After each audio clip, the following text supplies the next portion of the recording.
Hello children, welcome to the class today.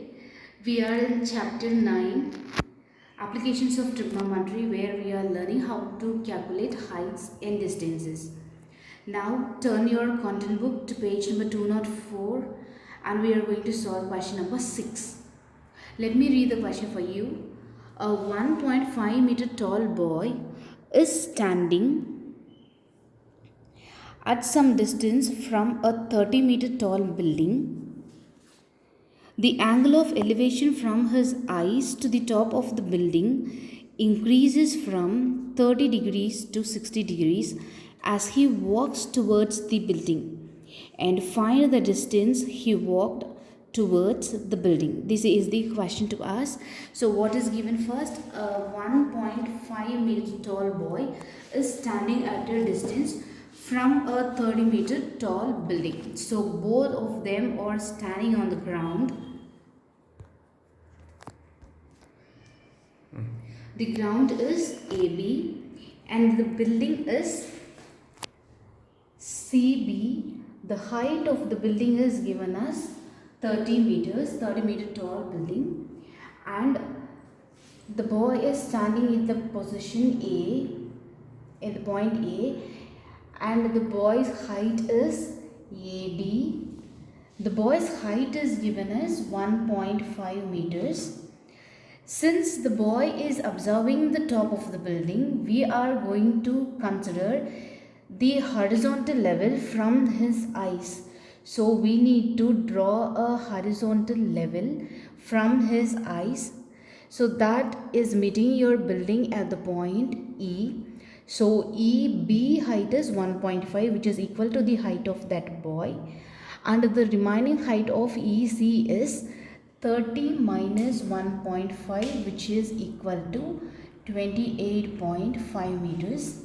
Now let us draw the line of sight. Line of sight is a line which connects the eye of the observer to the point on the object what they are seeing. So we have drawn. And in like the other sums, in this sum they have given two angles, and it is stated that when the boy is moving towards the building, the angle increases from 30 to 60. So in the initial point, the angle must be 30 then. When the boy is moving towards the building, let me consider that the boy has moved till this point. Let it be the point F. At this point, if we take the angle of elevation, it is changed to 60 degrees. And what do we want to find from this sum? We need to find the distance the boy walked towards the building. So we need to find the distance DF. We need to find the distance DF. And we did not know what is the distance of FE also. Let me consider that as Y. We did not know what is the distance DE also, that is X plus Y. Now this is a different sum, children. Do listen properly to the sum. A building 30 meters. What is the building here? BC is the building. The height of this building is 30 meters. And a boy is standing just opposite to the building. The boy is AD. And the height of this boy is 1.5 meters. Two different angle of elevations is given. One, it is angle EDC, which is equal to 30 degree, and the other one is angle EFC, which is equal to 60 degree. Now till the previous sum we had only one right angled triangle. Now here how many right angled triangles we have? The first right angled triangle is triangle CEF. The first right angled triangle is CEF. What is the next right angle triangle? CED. Your second right angle triangle is CED. As far as this chapter is concerned, I told you to calculate either the height or the distance. We should have a right angle, the triangle with one side's measure and one angle. Now for the CEF, check whether we have any one side measure. Come to the diagram, look at the diagram for the right angle triangle CEF. Yes, I have one side, that is EC, which is equal to 28.5 meters, and one angle also I have. There is one more triangle in this same diagram which is not right angle. Are you able to find it out? Triangle CFD. We should never consider this triangle. In this entire diagram, we have three triangles. CFE, your first triangle. Then CED, which is your second triangle. And then CFD, which is your third triangle. We will not consider your third triangle. Why are we not considering that? Because it is not making the angle 90 degrees, so we will not be considering that. Now using the two right angle triangle, we are going to solve the sum and find out what is the distance traveled. What is the distance traveled? What do we want to find here? We need to find the distance traveled by the boy. The distance traveled by the boy, which is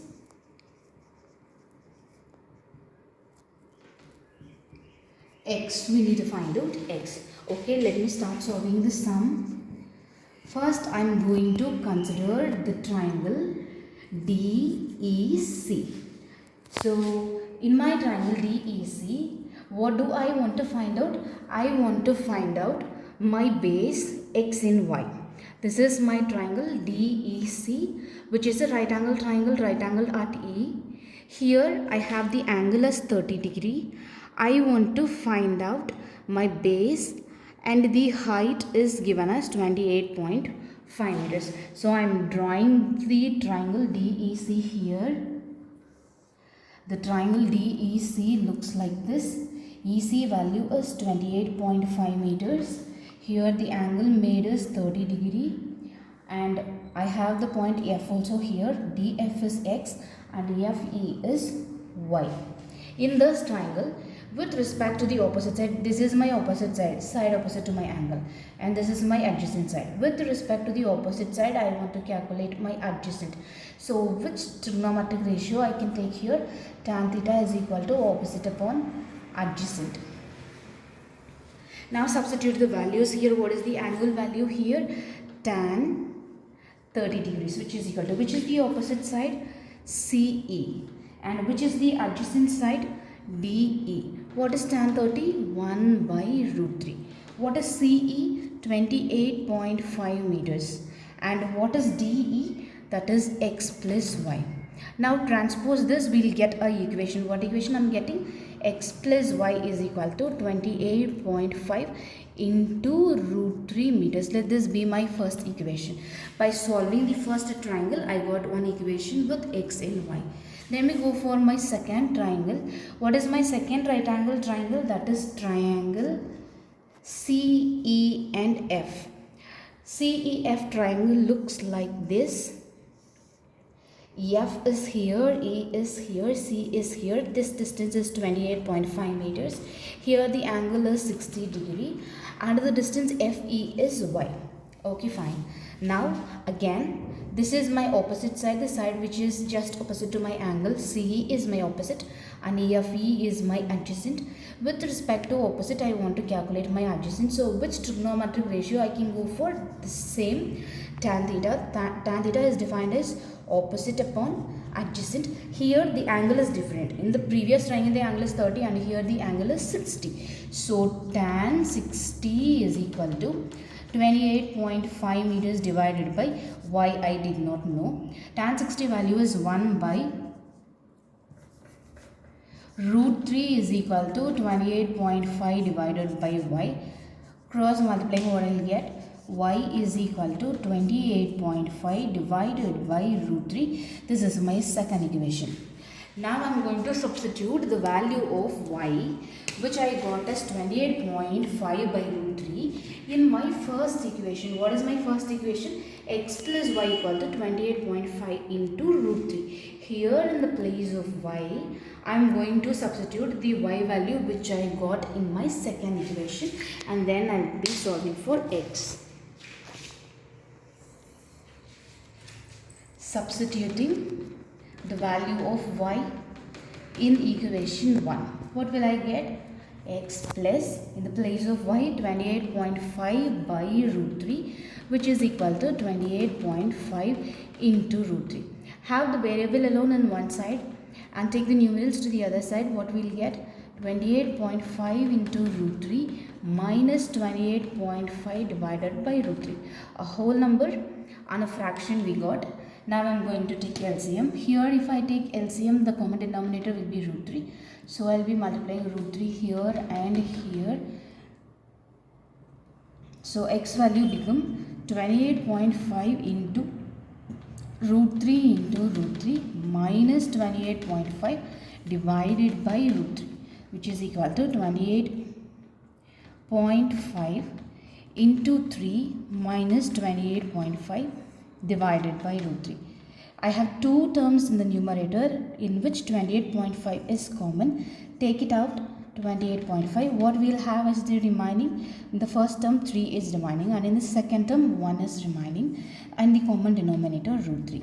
Now this can be written as 28.5 into 3 minus 1, which can be written as 2 divided by root 3. Now this can be written as 57 divided by root 3. We should not stop our answer with root number in the denominator, right? So what can we do? Take conjugate into root 3 into root 3. 57 root 3 divided by 3. Cancel 3 and 57. We'll get 19, which is equal to 19 root 3. We should not stop with the root value itself. We need to change the values. In the previous video itself, I told you what is the value for root 3. Root 3 value is 1.732. Those who did not mark the value of root 3 in your content book, kindly do mark it. In the complete applications of trigonometry chapter, we will have root 3 and root 2. Root 3 is 1.732 and root 2 is 1.414. So substitute the value here, 19 into 1.732, which is equal to 32.908 meters. Now I'll explain the question one more time for you.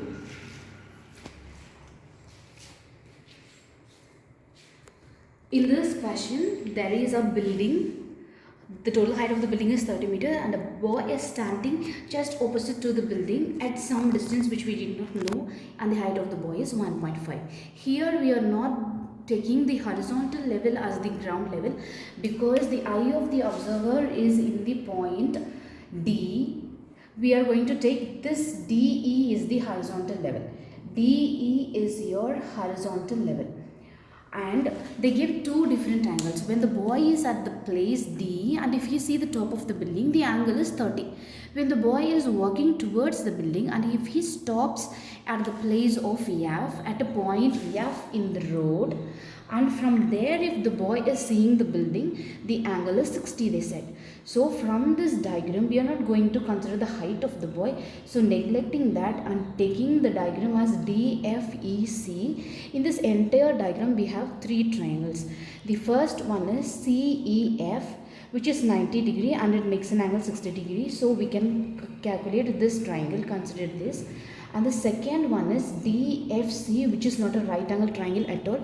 We should not consider that. And go for the third triangle, that is DEC, which is 90 degree at E and it is making an angle 30 degrees. So considering these two triangles, we calculated the trigonometric ratio and find out the distance the boy moved towards the building.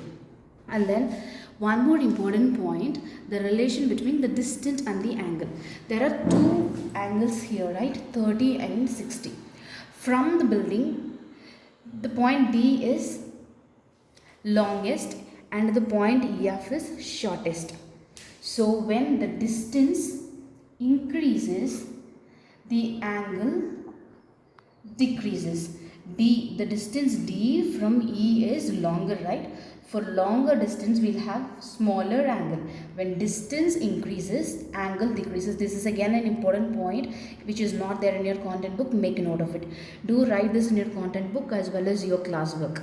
And when distance decreases, what will happen to the angle then? The angle increases. Distance and angle is inversely proportional to each other.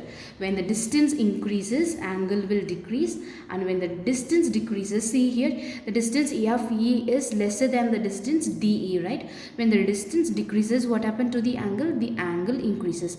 Distance and angle are inversely proportional to each other. Let's see the next sum.